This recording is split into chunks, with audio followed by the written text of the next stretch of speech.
Zombie apocalypse.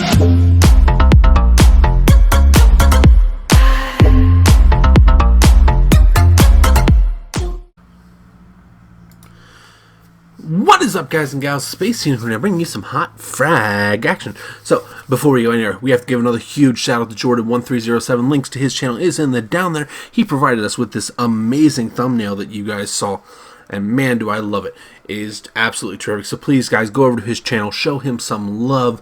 He deserves it. And let him know that you're from us, just like you did with the last time. I would truly appreciate all your guys' help in that process. With that being said, today we are moving into part 2 of the metas throughout Frag. So the second meta that came about in Frag is one of my favorites. It was the tank meta. The tank meta consisted of 4 cards, and the 5th card really didn't matter. So with that being said, let's take a look at what the tank meta looked like. The tank meta was Lucha Muerte, Frost, Dr. Frost to you, Ape Suit, Big Paku, and your 5th card really didn't matter. At the beginning of the tank meta, it changed to a whole bunch of people. A lot of times you'd see Jet, you'd see an Andro there, but in this particular case, I'm going to run Bot Mama. Near the end of the tank meta, that turned into one of 3 cards.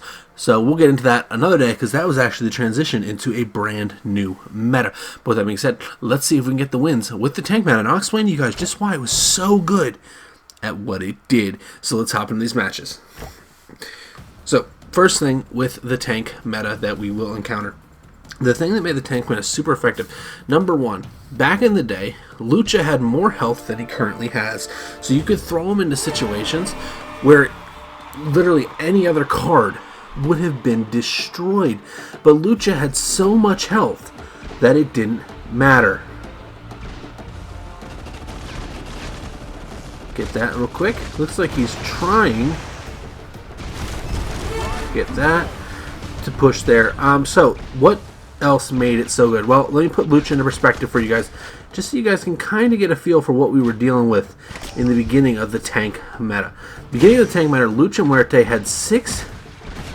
Well, let me put it this way. At level 10 or level 9, Lucha Muerte, since that's a tournament level, we're going to use level 9. Lucha Muerte had 600 health at level 9. No card could match him in that regard.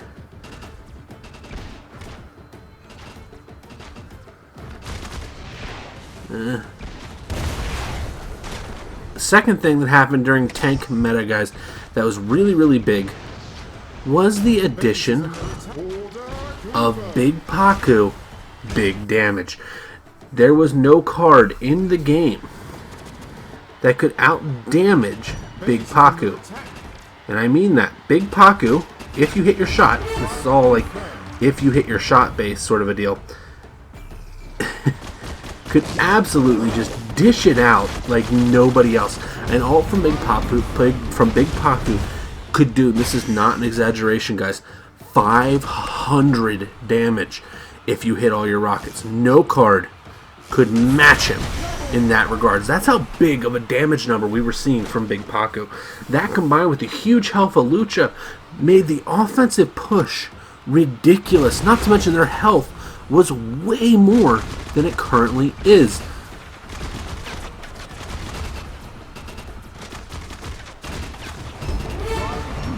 There we go. Get those 2 out of the way. Sorry, guys, I go quiet because I'm focusing on making sure I hit those shots.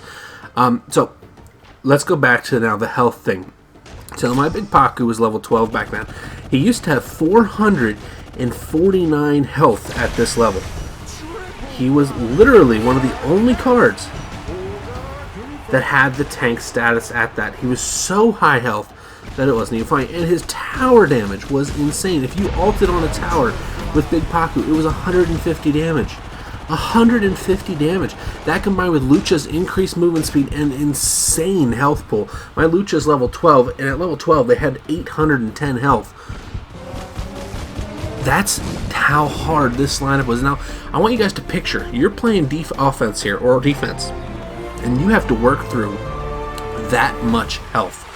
Ape Suit, 400 health. Big Paku, 450 health. Lucha, 600 health at level 9. 800 at level 12. And then to top it all off, you have no range restriction, and Frost has not been nerfed. Now this was the thing, the wild card with the tank meta. Frosty Boy was the best card this game had ever seen. I know you guys, a lot of the new guys are going to be like, oh, Ronin's so much better than Frost ever was. No. No.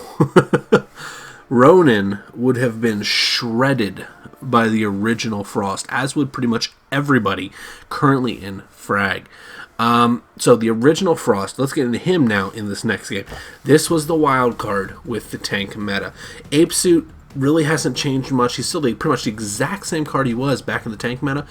Big Paku lost health, lost damage, and Lucha lost health, lost movement speed, lost his ability to ult every 5 seconds. But Frosty Boy, now this is an interesting one because Frosty Man, I hate that ult. Get rid of them real quick, grab some more health.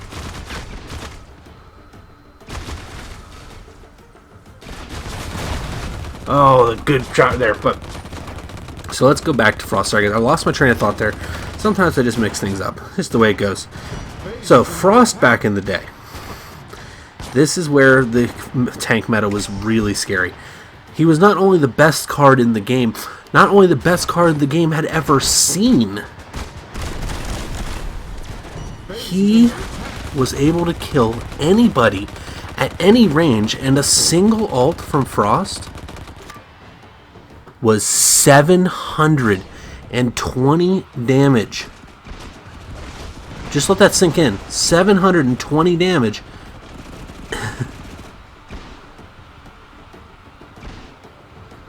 Alright, I gotta hit this guy. He's gonna annoy me, isn't he?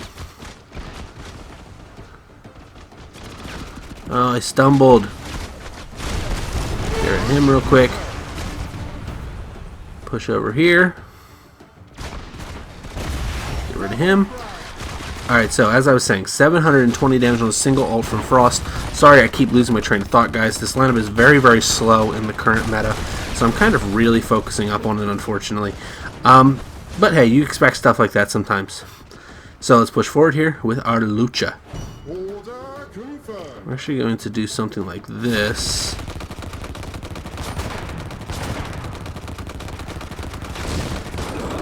Zip over here. I'm definitely behind the tower, but he can ult through walls. Gotta love it, right?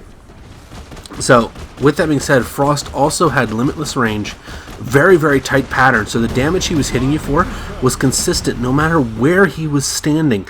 This made him incredibly dangerous at all ranges, and each time he hit you, it made you stand still.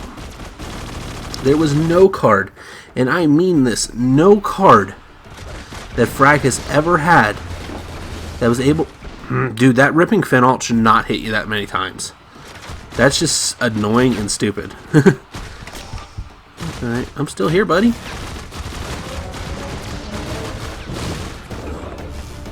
Back on your tower. So, this was the guy right here, guys. His health was more. His health was 450. It was the same as Big Paku's. He had limitless range. And to top it all off, his ult did 750 damage. And it did not matter what range you were fighting with him at. He just did that much work. Oh man, I'm missing all my shots right there. We're going to hop off there and grab Lucci. And that, guys, has been the tank meta. The tank meta was just designed to be unstoppable. Everybody had more health. Everybody had more movement speed. Frost was the most dangerous card this game has ever seen. Sorry, you Ronin guys who are screaming flags. Frost was way stronger. Ape Suit was still Ape Suit. That's the one card that seems like it never gets buffed, never gets nerfed. It's always the exact same. And your fifth card really didn't matter at the beginning of the tank meta. The tank meta was super effective. I won my first tournament during the tank meta. But the tank meta transitioned into something during the tournament that you guys probably remember because it's a lot more common and it's still being used today. may not be as max effective, but that'll be the next part of our series, guys. So anyways, I hope you enjoyed. If you did, please like and subscribe down there. I will see you, legends, in the next one. Have a fantastic night, everybody. Bye-bye.